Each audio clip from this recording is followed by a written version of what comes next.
Fala devs, Felipe Brito aqui e essa é mais uma aula sobre o Web API para iniciantes e hoje a gente vai falar sobre um erro que perturba muita gente, já me perturbou muito, chamado COS. Bom pessoal, esse erro aqui que está dando no meu sistema é um erro muito comum e às vezes perturba muito o desenvolvedor quando ele está desfazendo a parte de integração de um front-end com a API, que inclusive a gente vai estar vendo isso na próxima aula, tá? Só que eu queria trazer esse pequeno detalhe aqui, ó. Ele não está deixando eu conectar o meu front-end, que é um front-end bem simples, a minha API aqui que a gente criou na aula passada, tá? Tentando fazer uma integração aqui e ele está bloqueando por conta de política de COS. E vamos começar a entender nessa aula aqui o que é essa política de COS, o que é o COS e por que isso é importante aqui para o nosso projeto de API, beleza? Então vamos entender aqui agora. Bom pessoal, o COS significa Cross Origin Resource Sharing, nada mais é do que compartilhamento de recursos entre origens. Então, para a gente entender mais ou menos o que é isso aqui, eu trouxe um exemplo, que é o seguinte, a gente tem dois clientes, tá? A gente tem um cliente A e a gente tem um cliente B. O cliente A está acessando um site, que o nome do site é domínio.com.br, tá? E o cliente B está acessando outro site chamado API domínio.com.br. Acontece que os meus sites aqui, eles querem fazer um registro, né, mandar uma requisição push para a minha API, que está no servidor API domínio.com.br. Um grande detalhe aqui é que os navegadores, eles bloqueiam qualquer acesso que venha de uma origem diferente do nosso domínio. E quando eu falo domínio, eu falo do nosso site, a nossa URL aqui, tá? Então, nesse cenário aqui, ele vai estar bloqueando qualquer requisição que o meu cliente A queira fazer, trazendo aquele erro que a gente viu aqui no navegador quando a gente tentou fazer a requisição. Então, ele bloqueia a requisição porque elas são de domínios diferentes. Ele só permite requisições entre domínios. E aí que entra o COS, né? O COS, na verdade, ele é um relaxamento ali da segurança, porque a gente começa a dizer para a nossa API o seguinte, olha, eu quero que você permita que domínio.com.br possa acessar a minha API. Então, a partir disso aqui, a partir que eu coloquei essa instrução lá no meu código, habilitando o COS, ele vai começar a deixar que o meu cliente A faça a requisição dentro do meu servidor, beleza? E existe algumas formas de fazer isso. A gente pode criar uma política padrão, que é uma das formas mais simples de fazer. A gente vai criar uma política personalizada, que é o jeito que a gente vai estar fazendo aqui nesse vídeo, beleza?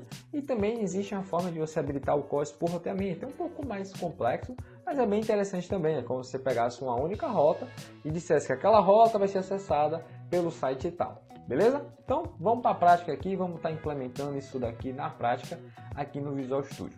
Então, eu já estou com o código aqui do Visual Studio, tá? A gente vai estar criando aqui uma política de COS, a gente vai estar fazendo desse jeito. E para isso, eu preciso incluir o meu serviço de COS, preciso adicionar o COS e depois eu dizer para a minha API para usar o COS. Eu preciso fazer essas duas configurações. Então, eu vou pausar aqui a minha API e vou adicionar aqui um serviço de COS. Vamos lá, presta atenção.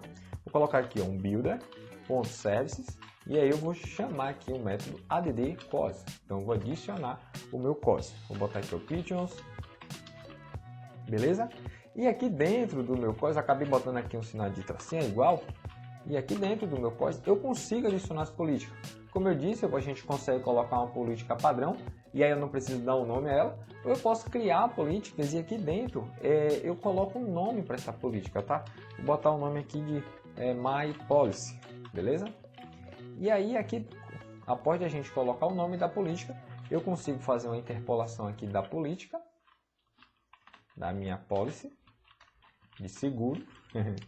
E aqui, na minha política, eu vou dizer o seguinte, eu vou dizer quais são as origens que eu quero permitir que a minha API se conecte, tá? Então eu vou dizer, olha, se vier da origem tal, vou botar aqui http, vou botar aqui o link google.com.br, se o Google quiser acessar o minha API, ele consegue. Se eu colocar aqui o YouTube, ele também consegue. Só que no meu cenário aqui eu quero colocar para que o meu site localhost 2.8080 possa acessar a minha API.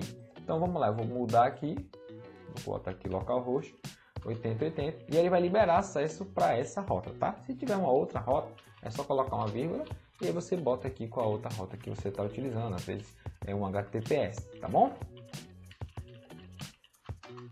E quando a gente faz isso, a gente cria uma política, só que aí eu preciso dizer para a minha API qual a política que ele vai estar usando. Então, voltando aqui dentro do meu builder, tá?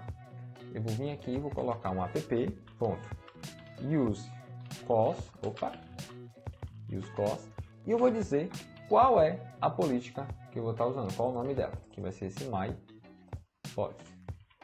Prontinho, eu vou rodar agora o meu projeto aqui, eu vou colocar só um detalhe que eu ainda não coloquei, que eu quero dizer o seguinte, que todas as requisições dessa origem, eu quero permitir, eu vou dar aqui ó, um allow any header, qualquer cabeçalho, vou liberar também aqui, qualquer método por quê? Porque às vezes o cara quer fazer um post, um get, não sei o que, então acaba liberando tudo para esse aqui, deixa eu descer aqui para ficar melhor, e perfeito, vamos rodar novamente e ver se vai funcionar. Beleza, carregou aqui a minha API, vamos voltar lá no meu, eu vou dar um F5, vamos ver se vai funcionar, bota aqui F Ribeiro, assim aqui, 1, 2, 3, tirar aqui, login, e ele logou perfeitamente, tá vendo? Então ele já passou pela minha API. Bom pessoal, essa foi uma aula bem rápida, só para mostrar o funcionamento do COS para vocês, o que é e como a gente implementar. Eu precisava fazer essa aula para vocês, porque na aula que vem a gente vai começar a montar o nosso front-end, a gente vai desenvolver aquela telinha ali, a gente vai fazer um projeto aqui do início em front-end para poder se integrar com a nossa API aqui, tá bom? Mas deixa o COS aí já configurado para na próxima aula a gente fazer a nossa API aqui funcionar, beleza? Valeu galera!